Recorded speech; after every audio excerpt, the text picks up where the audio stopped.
Vocês tocam em outros dois pontos aqui, queria que você abordasse. Um é inovação. E inovação, a gente sabe que vem toda uma sequência de redução de custos, porque a inovação passa por isso, de usar melhor os recursos, enfim. Inovação e a outra, transparência. Porque acho que quando toca em transparência, talvez volte para aquela questão que a população às vezes fica cismada, desconfiada, essas parcerias aí, trazendo bem para a realidade. Às vezes a população fica mesmo, essa parceria aí, e esse dinheiro está sendo aplicado certinho? Será que não é? Então, assim, acho que também tem que desmistificar um pouco para a própria população. Com Né? certeza. E a gente pensar que essa transparência não é somente em marco legal, em uma contratualização ou nessa relação formal que é feita, mas é, em especial, com o nosso usuário, com o cidadão desse serviço, com a sociedade. Então, quer dizer, uma escola que ela tem um serviço privado, ela tem obrigatoriamente nessa relação que publicar os seus resultados, as famílias conhecem. Então, essa transparência passa também que esse pacto de resultados deve ser feito também com esses cidadãos, com essa sociedade que está recebendo esse serviço, né? E isso que você tocou para a gente é muito importante. Como a gente está falando que é importante essa replicabilidade, nós temos que mostrar replicabilidade em quais pontos.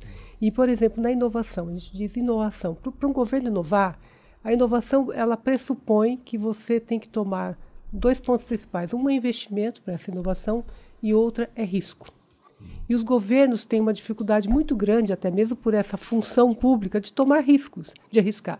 Então, quando você traz uma relação privada, você tem essa capacidade de absorver uma inovação que já foi testada, que já foi aplicada. Então, você ganha não somente em agilidade, mas como investimento e essa capacidade de inovação. Então, isso realmente é bastante importante. Eu acho que eu chamo a atenção também para um outro aspecto. Algumas áreas nossas de serviços públicos, elas não vão melhorar tão rapidamente ou como precisam ser feitos somente com investimento, mais recursos ou somente com a parceria. Ela necessita de uma inovação no seu próprio formato.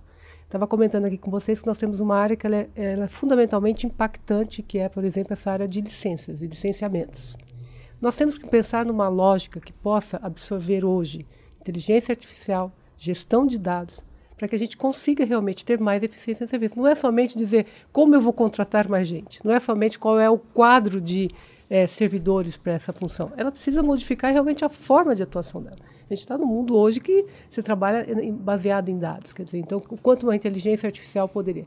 E isso os governos têm uma dificuldade muito maior. Então, a gente chama atenção com a capacidade que você tem de captar essa inovação, essa sustentabilidade, essa replicabilidade e essa transferência em cada um desses exemplos. Então, realmente, o guia serve para inspirar governos que queiram fazer, como você está dizendo, uma revolução silenciosa por uma entrega de um serviço mais qualificado. E nesse processo todo, o que é que inspira as empresas a participarem? Não, eu só queria complementar um tópico na linha que a Regina colocou do tema da transparência. Quando você tem um contrato, quando você tem um contrato, você tem a condição, você tem a chance de saber exatamente quanto aquele serviço custa e quanto o governo está colocando naquele serviço. Né? Então, assim, quando você não tem um contrato, quando aquilo, digamos assim, desaparece, entre aspas... Na máquina. Na máquina. Né? Alguém sabe, por exemplo, quanto custa uma escola pública, que está entre 5 mil escolas públicas, numa máquina como o governo do Estado de São Paulo, por exemplo, ou qualquer outro grande governo?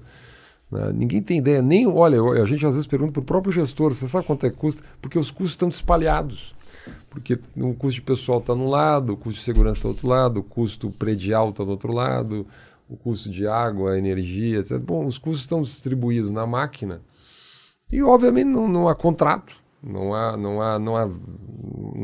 nada disso, quer dizer, então não há nenhum parâmetro para ter nada em termos de transparência, né?